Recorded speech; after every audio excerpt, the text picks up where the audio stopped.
जय श्री हरि मित्रों, आज मैं आपको भगवान श्री सत्यनारायण की कथा सुनाने वाला हूं। जो भी भक्त भगवान सत्यनारायण की इस कथा को ध्यानपूर्वक पूरा सुनता है, उसकी दरिद्रता हमेशा के लिए समाप्त हो जाती है और उसके सभी कष्ट दूर हो जाते हैं। तो आप इस कथा को पूरा अवश्य सुनिएगा। मित्रों, एक बार की बात है, किसी नगर में एक राकेश नाम का व्यापारी रहता था। राकेश पिछले कुछ समय से जीवन की कठिनाइयों से जूझ रहा था। उसके व्यापार में निरंतर हानि हो रही थी, परिवार में कलह बढ़ गई थी और उसकी सेहत भी बिगड़ने लगी थी। उसने कई उपाय और यत्न किए, लेकिन हर बार उसे असफलता ही हाथ लगी। दिन ब दिन उसकी निराशा और चिंता बढ़ती जा रही थी। एक दिन उसके पुराने मित्र अमित से मुलाकात हुई। बातचीत के दौरान राकेश ने अपनी परेशानियां अमित को बताई। अमित ने उसे सांत्वना देते हुए बताया कि कुछ समय पहले वह भी ऐसी ही समस्याओं से गुजर रहा था, लेकिन सत्यनारायण भगवान की कथा सुनने के बाद उसके जीवन में सुख और शांति का आगमन हुआ। उसने बताया कि भगवान विष्णु की इस कथा का माहात्म्य अपार है और यह कथा सुनने से जीवन की समस्याओं का निवारण होता है। अमित की बातों ने राकेश के मन में आशा की एक किरण जगाई। उसने मन ही मन संकल्प लिया कि वह भी सत्यनारायण भगवान की कथा सुनेगा और भगवान से अपनी समस्याओं के निवारण की प्रार्थना करेगा। राकेश ने पूछा, अमित भाई, मैं भी सत्यनारायण भगवान की कथा सुनना चाहता हूं। कृपया इस कथा के लिए आवश्यक सामग्री के बारे में बताएं। अमित ने कहा, ठीक है मित्र राकेश, मैं तुम्हें सत्यनारायण भगवान की कथा की विधि और सामग्री बता देता हूं, जिसे तुम चाहो तो लिख लो या फिर याद रख सकते हो। भगवान सत्यनारायण की कथा में केले के पत्ते व फल के अलावा पंचामृत, पंचगव्य, सुपारी, पान, तिल, मौली, रोली, कुमकुम और दूर्वा की आवश्यकता होती है। भगवान श्री सत्यनारायण की पूजा के लिए दूध, मधु अर्थात शहद, केला, गंगाजल, तुलसी पत्ता और मेवा मिलाकर पंचामृत तैयार किया जाता है, जो भगवान को प्रिय है। इसके अलावा फल, मिष्टान के अलावा आटे को भूनकर उसमें चीनी मिलाकर एक प्रसाद बनता है, जो भोग में अर्पित किया जाता है। मित्र राकेश, जब तुम्हें भगवान श्री सत्यनारायण की कथा करवानी हो तो इन सामग्रियों की व्यवस्था कर लेना। जो व्यक्ति भगवान श्री सत्यनारायण की पूजा का संकल्प लेते हैं, उन्हें दिन भर व्रत रखना चाहिए। पूजन स्थल को गाय के गोबर से पवित्र करें और अगर घर पक्का हो, वहां फर्श हो तो अच्छे से साफ करके गंगा जल छिड़कें और वहां एक अल्पना बनाएं। इसके बाद पूजा की चौकी रखें। इस चौकी के चारों पायों के पास केले के पत्तों को लगाकर और पत्तों के वंदनवारों से एक सुंदर मंडप तैयार करें। इस चौकी पर ठाकुर जी और भगवान श्री सत्यनारायण की प्रतिमा स्थापित करें। पूजा करते समय सबसे पहले गणपति की पूजा करें। नवग्रह की स्थापना करके इनकी पूजा के पश्चात ठाकुर जी और भगवान श्री सत्यनारायण की पूजा करें। पूजा के बाद सभी देवों की आरती करें और चरणामृत लेकर प्रसाद वितरण करें। पुरोहित जी को समुचित दक्षिणा एवं वस्त्र दें व भोजन कराएं। पुरोहित जी के भोजन के पश्चात उनसे आशीर्वाद लेकर आप स्वयं भोजन करें। राकेश ने कहा, ठीक है मित्र, मैं आपके द्वारा बताई गई पूजा विधि और सामग्री को याद रखूंगा। बृहस्पतिवार के दिन शाम को पूजा की सभी सामग्री की व्यवस्था करके राकेश ने पंडित को आमंत्रित कर भगवान सत्यनारायण की कथा सुनानी प्रारंभ की। एक समय नैमिषारण्य तीर्थ में शौनक आदि सभी ऋषियों तथा मुनियों ने पुराण शास्त्र के महाज्ञानी श्री सूत जी महाराज से पूछा, महामुने, किस व्रत अथवा तपस्या से मनोवांछित फल प्राप्त होता है, उसे हम सब सुनना चाहते हैं। श्री सूत जी बोले, इसी प्रकार देवर्षि नारद जी के द्वारा भी पूछे जाने पर भगवान श्री कमलापति जी ने उनसे जैसा कहा था, वैसा ही मैं आपसे कह रहा हूं। आप लोग सावधान होकर सुने। एक समय योगी नारद जी लोगों के कल्याण की कामना से सभी लोकों में भ्रमण करते हुए पृथ्वी लोक में आए।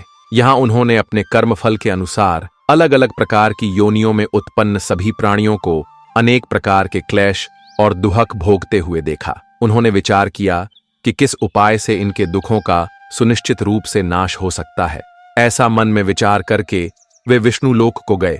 वहां 4 भुजाओं वाले शंख, चक्र, गदा, पद्म तथा वनमाला से विभूषित शुक्लवर्ण भगवान श्री नारायण जी का दर्शन कर उन देवाधिदेव की स्तुति करने लगे। नारद जी बोले, हे वाणी और मन से परे स्वरूप वाले, अनंत शक्ति संपन्न, आदि मध्य और अंत से रहित, निर्गुण और सकल कल्याणमय गुणों से संपन्न, भक्तों की पीड़ा नष्ट करने वाले परमात्मन, आपको नमस्कार है। स्तुति सुनने के बाद भगवान श्री विष्णु जी ने नारद जी से कहा, महाभाग, आप किस प्रयोजन से यहां आए हैं? आपके मन में क्या है? नारद जी बोले, भगवन, पृथ्वी लोक में अपने पाप कर्मों के द्वारा विभिन्न योनियों में उत्पन्न सभी लोग बहुत प्रकार के क्लेशों से दुखी हो रहे हैं। हे नाथ, किस लघु उपाय से उनके कष्टों का निवारण हो सकेगा? यदि आपकी मेरे ऊपर कृपा हो तो वह सब मैं सुनना चाहता हूं, कृपया उसे बताएं। श्री भगवान ने कहा, हे वत्स, संसार के ऊपर अनुग्रह करने की इच्छा से आपने बहुत अच्छी बात पूछी है। जिस व्रत के करने से प्राणी मोह से मुक्त हो जाता है उसे आपको बताता हूं, सुने। हे वत्स, स्वर्ग और पृथ्वीलोक में दुर्लभ भगवान सत्यनारायण का एक महान व्रत है। आपके स्नेह के कारण इस समय मैं उसे कह रहा हूं। अच्छी प्रकार विधि विधान से भगवान सत्यनारायण जी का व्रत करके मनुष्य शीघ्र ही सुख प्राप्त कर परलोक में मोक्ष प्राप्त कर सकता है। भगवान की ऐसी वाणी सुनकर नारद जी ने कहा, प्रभो, इस व्रत को करने का फल क्या है?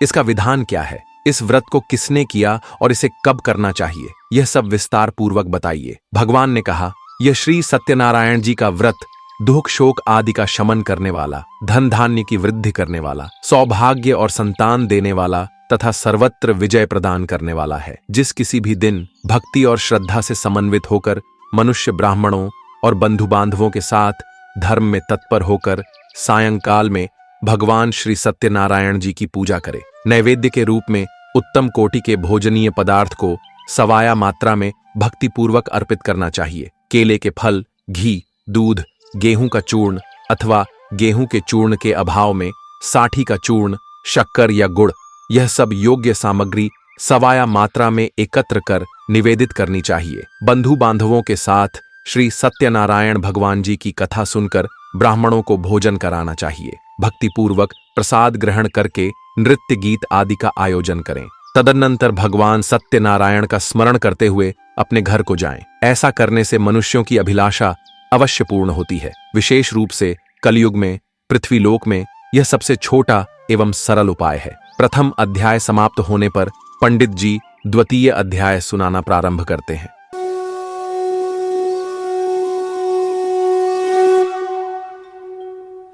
सूत जी ने कहा, हे ऋषियों, जिन्होंने पहले समय में इस व्रत को किया है उनका इतिहास कहता हूं, आप सब ध्यान से सुने।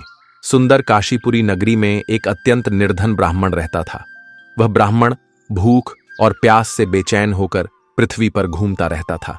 ब्राह्मणों से प्रेम करने वाले श्री विष्णु भगवान जी ने ब्राह्मण को देखकर एक दिन बूढ़े ब्राह्मण का रूप धारण कर ब्राह्मण के पास जाकर आदर के साथ पूछा, हे विप्रदेव, तुम नित्य ही दुखी होकर पृथ्वी पर क्यों घूमते हो? तब उस ब्राह्मण ने कहा, मैं भिक्षा के लिए पृथ्वी पर फिरता हूं। हे भगवन, यदि आप इससे छुटकारा पाने का कोई उपाय जानते हो तो कृपा कर मुझे बताएं। वृद्ध ब्राह्मण का रूप धारण किए श्री विष्णु जी ने कहा, हे ब्राह्मण, श्री सत्यनारायण भगवान मनवांछित फल देने वाले हैं, इसलिए तुम उनका पूजन करो, इससे मनुष्य सब दुखों से मुक्त हो जाता है। ब्राह्मण को व्रत का सारा विधान बताकर बूढ़े ब्राह्मण का रूप धारण करने वाले श्री भगवान जी अंतर्ध्यान हो गए। जिस व्रत को वृद्ध ब्राह्मण ने बताया है मैं उसको अवश्य करूंगा, यह निश्चय कर वह ब्राह्मण घर चला गया। अगले दिन वह जल्दी उठा और श्री सत्यनारायण जी का व्रत करने का निश्चय कर भिक्षा मांगने के लिए चल दिया। उस दिन उसको भिक्षा में बहुत धन मिला, जिससे उसने पूजा का सामान खरीदा और घर आकर अपने बंधु बांधवों के साथ श्री सत्यनारायण जी का व्रत किया। इसके करने से वह ब्राह्मण सब दुखों से छूटकर अनेक प्रकार की सुख संपत्तियों से युक्त हुआ। तभी से वह विप्र हर मास व्रत करने लगा। इसी प्रकार सत्यनारायण जी के व्रत को जो शास्त्र विधि के अनुसार करेगा वह सब पापों से छूटकर मोक्ष को प्राप्त होगा। आगे भी जो मनुष्य पृथ्वी पर श्री सत्यनारायण जी का व्रत करेगा वह सब दुखों से छूट जाएगा। इस तरह नारद जी से सत्यनारायण भगवान का कहा हुआ व्रत मैंने आपसे कहा। तब ऋषियों ने कहा, हे मुनीश्वर, संसार में इस विप्र से सुनकर किस किस ने इस व्रत को किया यह हम सब सुनना चाहते हैं। श्री सूत जी ने कहा, हे मुनियों, जिस जिस प्राणी ने इस व्रत को किया है उन सब की कथा सुनो। एक समय वह ब्राह्मण धन और ऐश्वर्य के अनुसार बंधु बांधवों के साथ व्रत पूजन कर रहा था कि उसी समय एक लकड़हारा आया। उसने लकड़ियां बाहर रख दी और विप्र के घर में चला गया। प्यास से व्याकुल लकड़हारे ने विप्र को व्रत करते देखा। वह प्यास को भूल गया उसने उस विप्र को नमस्कार किया और पूछा, हे विप्र, आप यह किसका पूजन कर रहे हैं? इस व्रत से क्या फल मिलता है? कृपया मुझे बताएं। ब्राह्मण ने कहा, सब मनोकामनाओं को पूरा करने वाला यह श्री सत्यनारायण जी का व्रत है। इनकी ही कृपा से मेरे यहाँ धन धान्य आदि की वृद्धि हुई है। विप्र से इस व्रत के बारे में जानकर वह लकड़हारा बहुत प्रसन्न हुआ। भगवान का चरणामृत लेकर और भोजन करने के बाद वह अपने घर को चला गया। अगले दिन लकड़हारे ने अपने मन में संकल्प किया कि आज ग्राम में लकड़ी बेचने से जो धन मिलेगा उसी से भगवान सत्यनारायण जी का उत्तम व्रत करूंगा। मन में ऐसा विचार कर वह लकड़हारा लकड़ियां अपने सिर पर रखकर जिस नगर में धनवान लोग रहते थे वहां गया। उस दिन उसे उन लकड़ियों के चौगुने दाम मिले। वह बूढ़ा लकड़हारा अति प्रसन्न होकर पक्के केले, शक्कर, शहद, घी, दूध, दही और गेहूंों का चूर्ण इत्यादि श्री सत्यनारायण भगवान के व्रत की सभी सामग्री लेकर अपने घर आ गया। फिर उसने अपने बंधु बांधवों को बुलाकर विधि विधान के साथ भगवान का पूजन और व्रत किया। उस व्रत के प्रभाव से वह बूढ़ा लकड़हारा धन पुत्र आदि से युक्त हुआ और संसार के समस्त सुख भोग कर वैकुंठ को चला गया। द्वितीय अध्याय समाप्त होने पर पंडित जी तृतीय अध्याय सुनाना प्रारंभ करते हैं।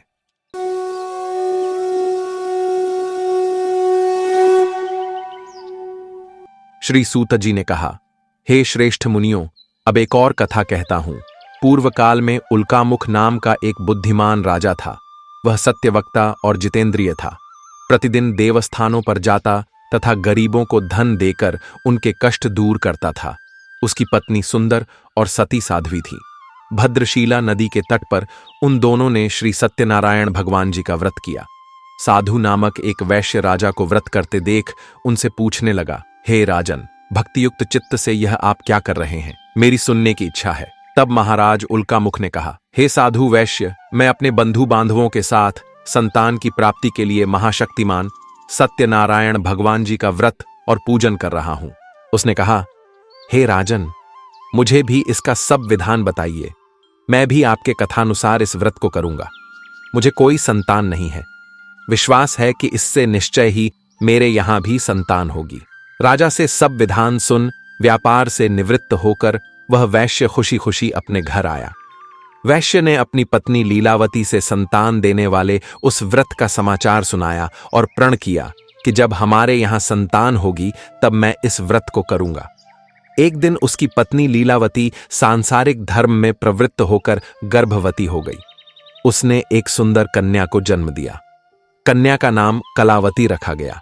इसके बाद लीलावती ने अपने पति को स्मरण दिलाया कि आपने जो भगवान का व्रत करने का संकल्प किया था, अब आप उसे पूरा कीजिए। साधु वैश्य ने कहा, हे प्रिय, मैं कन्या के विवाह पर इस व्रत को करूंगा। इस प्रकार अपनी पत्नी को आश्वासन देकर वह व्यापार करने चला गया। काफी दिनों बाद जब वह लौटा तो उसने नगर में सखियों के साथ अपनी पुत्री को खेलते देखा। वैश्य ने तत्काल कलावती के लिए कोई सुयोग्य वर की तलाश की। कंचन नगर के एक सुयोग्य व्यापारी के पुत्र से अपने बंधु बांधवों सहित विवाह का आयोजन कर अपनी पुत्री का विवाह उसके साथ कर दिया। वह वैश्य विवाह के समय भी सत्यनारायण भगवान का व्रत करना भूल गया। इस पर श्री सत्यनारायण भगवान की लीला हुई। अपने कार्य में कुशल साधु नामक वैश्य अपने दामाद के साथ नाव को लेकर व्यापार करने के लिए समुद्र के समीप स्थित रत्नसारपुर नगर में गया। दोनों ससुर जमाई राजा चंद्रकेतु के नगर में व्यापार करने लगे। एक दिन भगवान सत्यनारायण जी की माया से प्रेरित एक चोर राजा का धन चुराकर भागा जा रहा था। राजा के दूतों को अपने पीछे आते देखकर चोर ने घबराकर राजा के धन को उन ससुर जमाई की नाव में रखकर भाग गया। जब राजा के दूतों ने धन को उनकी नाव में रखा देखा तो पकड़कर राजा के समीप जाकर बोले, हम ये दो चोर पकड़कर लाए हैं, आप आज्ञा दें। राजा ने कारागार में डालने की आज्ञा दे दी। इस प्रकार राजा की आज्ञा से उनको कठिन कारावास में डाल दिया गया तथा उनका धन भी ले लिया। सत्यनारायण भगवान जी की लीला के अनुसार साधु वैश्य की पत्नी लीलावती और पुत्री कलावती भी घर पर बहुत दुखी हुईं। उनके घर में रखा धन चोर ले गए। एक दिन शारीरिक और मानसिक पीड़ा तथा भूख प्यास से अति दुखित होकर भोजन की चिंता में कलावती एक ब्राह्मण के घर गई। उसने श्री सत्यनारायण भगवान का व्रत होते देखा। उसने कथा सुनी तथा प्रसाद ग्रहण कर रात को घर आई। माता ने कलावती से पूछा, हे पुत्री, तू अब तक कहाँ रही और तेरे मन में क्या है? कलावती बोली, हे माता, मैंने श्री सत्यनारायण भगवान का व्रत होते देखा है। तब कलावती के वचन सुनकर लीलावती ने सत्यनारायण भगवान जी के पूजन की तैयारी की। उसने परिवार और बंधुओं सहित श्री सत्यनारायण भगवान जी का पूजन व व्रत किया और वर मांगा कि मेरे पति और दामाद शीघ्र ही घर लौट आए। साथ ही प्रार्थना की कि हम सबका अपराध क्षमा करो। श्री सत्यनारायण भगवान जी इस व्रत से संतुष्ट हो गए। उन्होंने राजा चंद्रकेतु को स्वप्न में दर्शन देकर कहा, हे राजन, जिन दोनों वैश्यों को तुमने बंदी बना रखा है वे निर्दोष हैं, उन्हें प्रातः ही छोड़ देना। राजा से वचन कहकर भगवान अंतर्ध्यान हो गए। प्रातःकाल राजा चंद्रकेतु ने सभा में सबको अपना स्वप्न सुनाया और सैनिकों को आज्ञा दी कि दोनों व्यापारियों को कैद से मुक्त कर सभा में लाया जाए। दोनों ने आते ही राजा को प्रणाम किया। राजा ने उनसे कहा, हे महानुभावों, तुम्हें भाविवश ऐसा कठिन दुख प्राप्त हुआ है, अब तुम्हें कोई भय नहीं है, तुम मुक्त हो। ऐसा कहकर राजा ने उनको नए नए वस्त्राभूषण दिए तथा उनका जितना धन लिया था उससे दूना लौटाकर आदर से विदा किया। दोनों वैश्य अपने घर को चल दिए। चतुर्थ अध्याय समाप्त होने पर पंडित जी पंचम अध्याय सुनाना प्रारंभ करते हैं।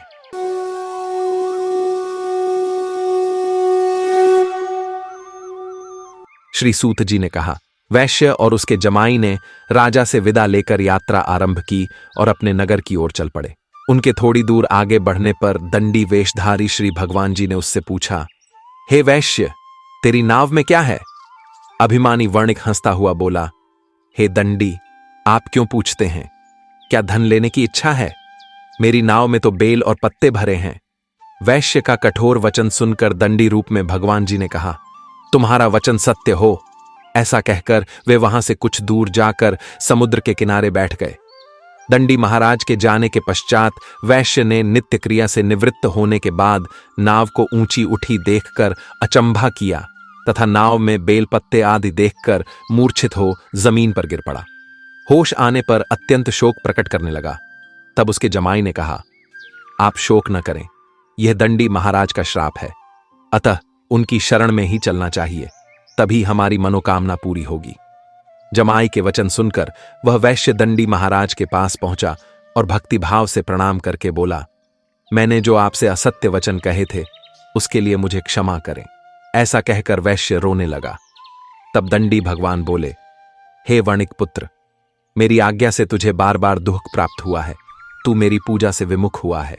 तब उसने कहा, हे भगवान, आपकी माया से ब्रह्मा आदि देवता भी आपके रूप को नहीं जान पाते, तब मैं अज्ञानी भला कैसे जान सकता हूं? आप प्रसन्न होइए, मैं अपनी सामर्थ्य के अनुसार आपकी पूजा करूंगा। मेरी रक्षा कीजिए और पहले के समान मेरी नौका को धन से भर दीजिए। उसके भक्तियुक्त वचन सुनकर भगवान जी प्रसन्न हो गए और उसकी इच्छानुसार वर देकर अंतर्ध्यान हो गए। तब ससुर और जमाई दोनों ने नाव पर आकर देखा कि नाव धन से परिपूर्ण है। फिर वह भगवान सत्यनारायण जी का पूजन कर जमाई सहित अपने नगर को चला। जब वह अपने नगर के निकट पहुंचा तब उसने एक दूत को अपने घर भेजा। दूत ने वैश्य के घर जाकर उसकी पत्नी को नमस्कार किया और कहा, आपके पति अपने दामाद सहित इस नगर के समीप आ गए हैं। लीलावती और उसकी कन्या कलावती उस समय भगवान का पूजन कर रही थीं।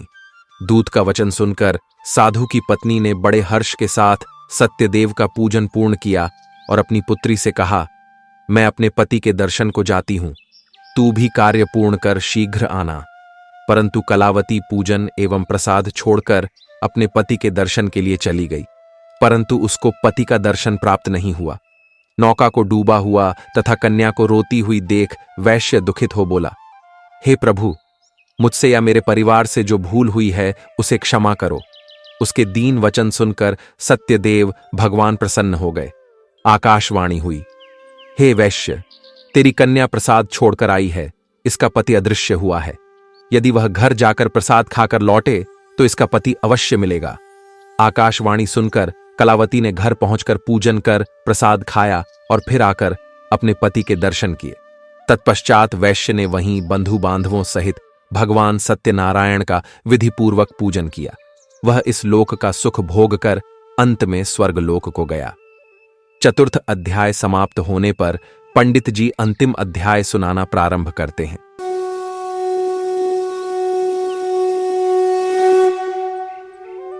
श्री सूत जी ने आगे कहा, हे ऋषियों, मैं एक और भी कथा कहता हूं। प्रजापालन में लीन तुंगध्वज नाम का एक राजा था। उसने भगवान सत्यदेव का प्रसाद त्याग कर बहुत दुख पाया। एक समय राजा वन में वन्य पशुओं को मारकर बड़ के वृक्ष के नीचे आया। वहां उसने ग्वालों को भक्ति भाव से बंधु बांधवों सहित श्री सत्यनारायण जी का व्रत पूजन करते देखा, परंतु राजा देखकर भी अभिमानवश न तो वहां गया और न ही सत्यदेव भगवान को नमस्कार ही किया। जब ग्वालों ने भगवान जी का प्रसाद उनके सामने रखा तो वह प्रसाद त्याग कर अपने नगर को चला गया। नगर में पहुंचकर उसने देखा कि उसका सब कुछ नष्ट हो गया है। वह समझ गया कि यह सब भगवान सत्यदेव ने ही किया है। तब वह उसी स्थान पर वापस आया और ग्वालों के समीप गया और विधिपूर्वक पूजन कर प्रसाद खाया। तो सत्यनारायण जी की कृपा से सब कुछ पहले जैसा ही हो गया और दीर्घकाल तक सुख भोग कर स्वर्गलोक को चला गया। जो मनुष्य इस परम दुर्लभ व्रत को करेगा, श्री सत्यनारायण भगवान की कृपा से उसे धन धान्य की प्राप्ति होगी। निर्धन धनी बंदी बंधन से मुक्त होकर निर्भय हो जाता है। संतानहीन को संतान प्राप्त होती है तथा सब मनोरथ पूर्ण होकर अंत में वह बैकुंठ धाम को जाता है। जिन्होंने पहले इस व्रत को किया, अब उनके दूसरे जन्म की कथा भी सुनिए। शतानंद नामक ब्राह्मण ने सुदामा के रूप में जन्म लेकर श्री कृष्ण की भक्ति कर मोक्ष प्राप्त किया। उल्कामुख नाम के महाराज राजा दशरथ बने और श्री रंगनाथ का पूजन कर बैकुंठ को प्राप्त हुए। साधु नाम के वैश्य ने धर्मात्मा व सत्य प्रतिज्ञ राजा मोरध्वज बनकर अपने पुत्र को आर्य से चीरकर मोक्ष को प्राप्त हुआ। महाराज तुंगध्वज स्वयंभू मनु हुए। उन्होंने बहुत से लोगों को भगवान की भक्ति में लीन कर मोक्ष प्राप्त किया। लकड़हारा भील अगले जन्म में गुह नामक निषाद राजा हुआ, जिसने भगवान श्री राम के चरणों की सेवा कर मोक्ष प्राप्त किया। और इस तरह से स्कंद पुराण के रेवाखंड में वर्णित भगवान सत्यनारायण की कथा का 5वां अध्याय समाप्त होता है। इतना कहकर राकेश के यहां आए पंडित जी ने भगवान सत्यनारायण की कथा का समापन किया। इसके बाद राकेश और उसके परिवार वालों ने भगवान सत्यनारायण की आरती की और प्रसाद वितरण किया और स्वयं भी प्रसाद ग्रहण किया। कुछ समय के बाद ही राकेश का व्यापार भी अच्छा चलने लगा। उसके घर के लड़ाई झगड़े भी बंद हो गए। भगवान सत्यनारायण की कृपा से उसका स्वास्थ्य भी सही हो गया और धीरे धीरे उसकी प्रगति होने लगी। मित्रों, जो भी भक्त भगवान सत्यनारायण की कथा सच्चे मन से ध्यानपूर्वक सुनता है और भगवान विष्णु की आराधना करता है, भगवान श्री हरि विष्णु उस पर अपनी असीम कृपा करते हैं और उसकी सभी प्रकार की संकटों से रक्षा करते हैं। आपको यह कथा पसंद आई हो तो वीडियो को लाइक करें और हमारे चैनल सनातन वाणी को भी सब्सक्राइब कर लें, ताकि ऐसी ही ज्ञानवर्धक और जीवनोपयोगी आध्यात्मिक कथाएं आपको मिलती रहें।